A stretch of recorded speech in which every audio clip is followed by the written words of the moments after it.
नमस्कार, आप देख रहे हैं आक्रमण। मैं हूं आपके साथ कंचन जेसवानी। अमेरिका समेत कई पश्चिम देशों की युद्ध विराम की अपील के बीच इजराइल ने अपने इरादे साफ जाहिर कर दिए हैं कि वो रुकने वाला नहीं है। अब इजराइल ने अपने हवाई हमले से हिजबुल्लाह के एक और कमांडर को मार गिराया है, जो हिजबुल्लाह के ड्रोन यूनिट का चीफ बताया जा रहा है। इसी बीच इजराइल ने अपने अगले कदम के भी संकेत दे दिए हैं, जो बेहद खतरनाक है। लेबनान में बमों की बारिश, हिजबुल्लाह का ड्रोन मास्टर ढेर।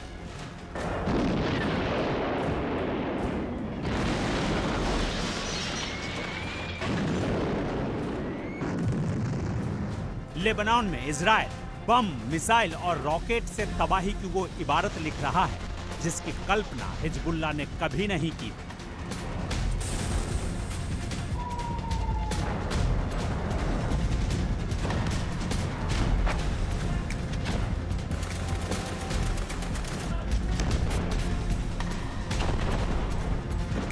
इजरायली फोर्स आईडीएफ अपने इंतकाम की आग को बमों की शक्ल में गिरा रहा है।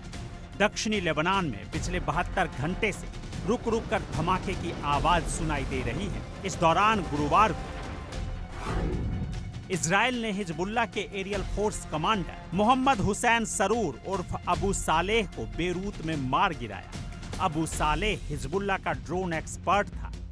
2 दिनों में हिजबुल्लाह का यह दूसरा बड़ा कमांडर मारा गया।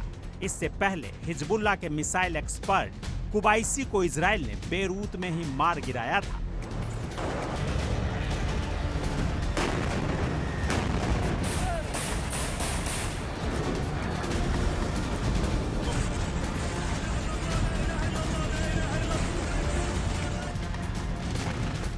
इन दोनों का खात्मा जंग में इजराइल की एक बड़ी जीत बताई जा रही है।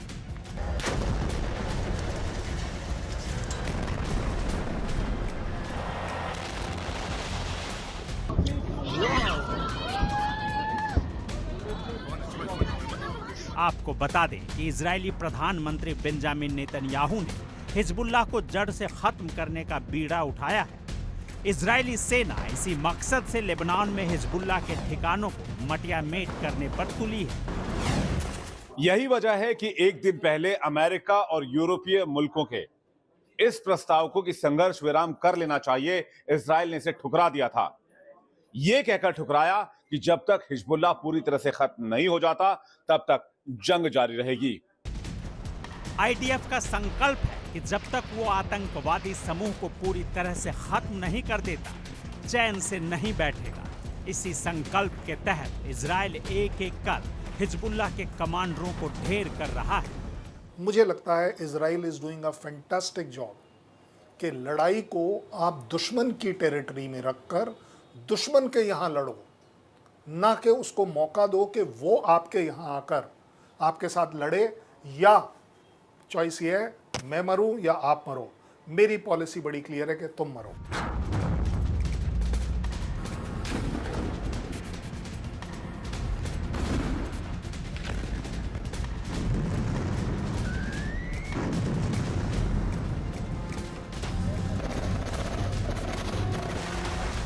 अब आपको हिजबुल्लाह के दोनों कमांडरों की प्रोफाइलिंग बताते हैं, जिन्हें इजराइल ने 48 घंटों के अंदर मार गिराया।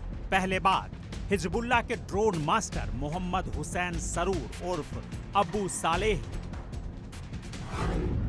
मोहम्मद हुसैन सरूर ने ड्रोन हमले, क्रूज मिसाइल और यूएवी सहित कई हवाई आतंकी हमलों को न सिर्फ आगे बढ़ाया, बल्कि उसे अंजाम भी दिया।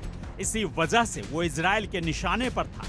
हाल में दक्षिणी लेबनान में यूएवी बनाने से जुड़े प्रोजेक्ट को लीड किया और लेबनान में यूएवी इंफ्रास्ट्रक्चर के साथ खुफिया जानकारी इकट्ठा करने वाली साइट की स्थापना भी की, जो बेरूत में रिहायशी इलाके के करीब है। सरूर 1980 के दशक में हिजबुल्लाह में शामिल हो गया था और संगठन के अलग अलग पदों पर काम किया। तो वहीं दूसरी तरफ 2 दिन पहले मारे गए कुबैसी हिजबुल्लाह का रॉकेट और मिसाइल चीफ था। हिजबुल्लाह के मिसाइल अभियानों का हिस्सा था, जो इजराइल के लिए खतरा बन गया था। कुबैसी एक अनुभवी कमांडर भी था। 1980 के दशक में कुबैसी भी संगठन में शामिल हुआ था। सालों से सटीक निर्देशित मिसाइल कार्यक्रम समेत विभिन्न मिसाइल और रॉकेट यूनिट्स की कमान संभाल रहा था। इजराइल के खिलाफ सैन्य रणनीति में भी शामिल था। साथ ही संगठन के वरिष्ठ लीडर्स के साथ कुवैसी के रिश्ते घनिष्ठ थे।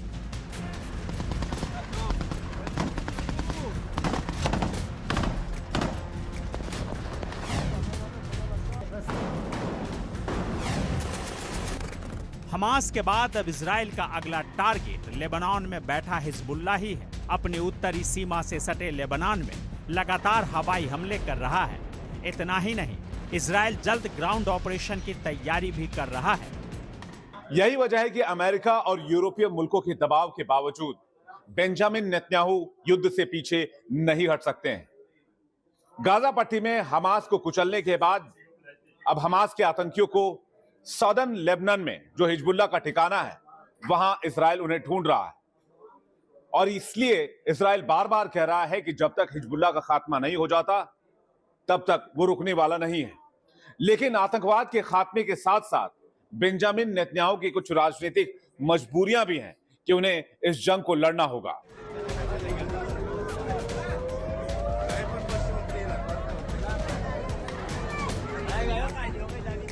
ऐसे में ये समझना जरूरी है कि आखिर संघर्ष विराम के प्रस्ताव को नहीं मानने के पीछे बेंजामिन नेतन्याहू की सियासी मजबूरी क्या है। दरअसल इजराइल में जिस सरकार को नेतन्याहू लीड कर रहे हैं वो एक पूर्ण बहुमत की सरकार नहीं है, वो एक गठबंधन की सरकार चला रहे हैं। नेतन्याहू उन दक्षिणपंथी सदस्यों के समर्थन पर निर्भर हैं जिन्होंने गाजा युद्ध में लगातार संघर्ष विराम का विरोध किया, जो अभी भी जारी है। दक्षिणपंथी मंत्री इतामार बेन ग्वीर ने यह धमकी दी कि अगर इजरायली प्रधानमंत्री प्रस्तावित संघर्ष विराम योजना से सहमत होते हैं तो वो नेतन्याहू के मंत्रिमंडल से इस्तीफा दे देंगे।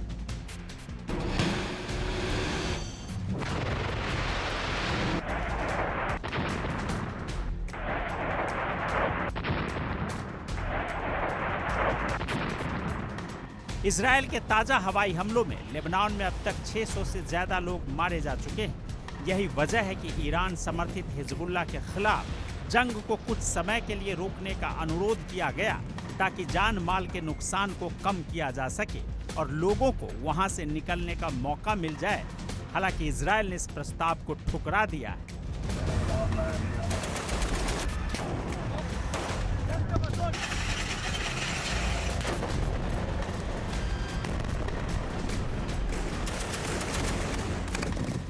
Bureau report, India daily.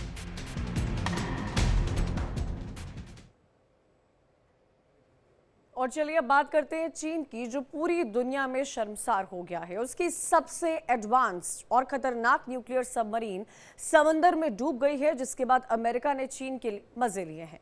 पूरी दुनिया चीन के डिफेंस इक्विपमेंट पर सवाल खड़े कर रही है। इस रिपोर्ट में देखिए।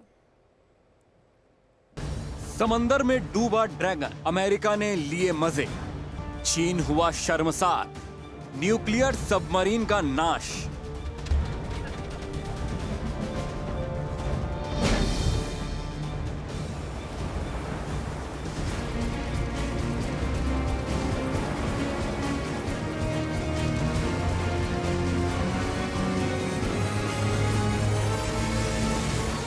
इक्विपमेंट पर सवाल, चीन हुआ लाल। अमेरिका की सेना को मात देने में दिन रात एक करने वाले ड्रैगन को बहुत बड़ा झटका लगा है।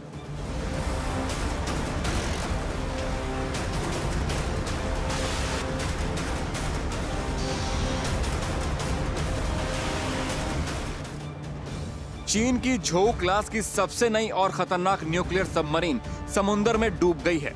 इस हादसे ने चीन को पूरी दुनिया के सामने शर्मसार कर दिया है। अमेरिका ने भी चीन के मजे लिए हैं। चीन की न्यूक्लियर सबमरीन पिछले मई या फिर जून महीने में वुहान के पास वुचांग शिपयार्ड में डूबी है।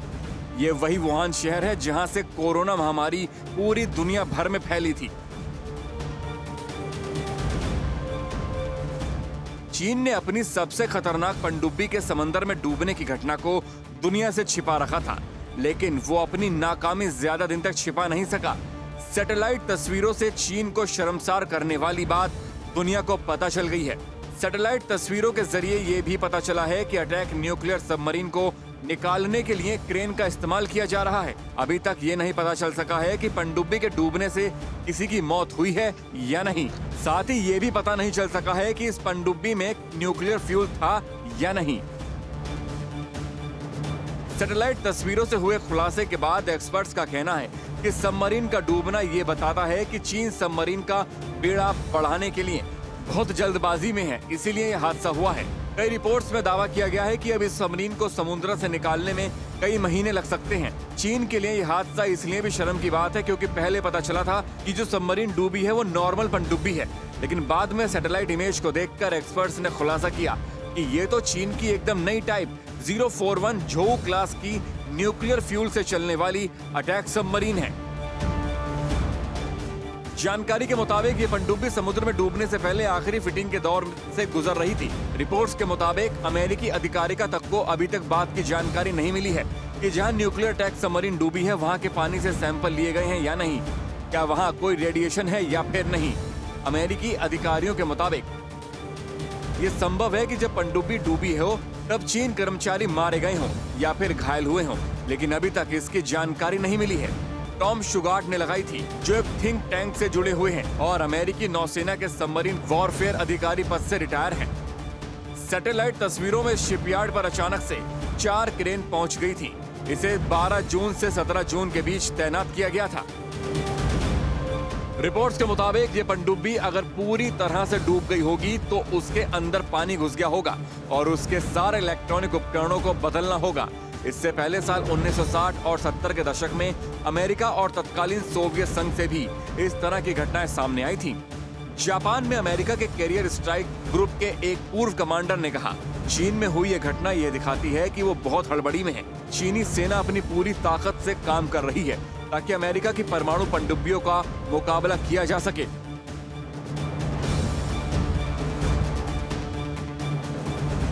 पूरी दुनिया जानती है कि इस बात की संभावना ना के बराबर है कि चीन के अधिकारी घटना के बारे में पूरी जानकारी दें।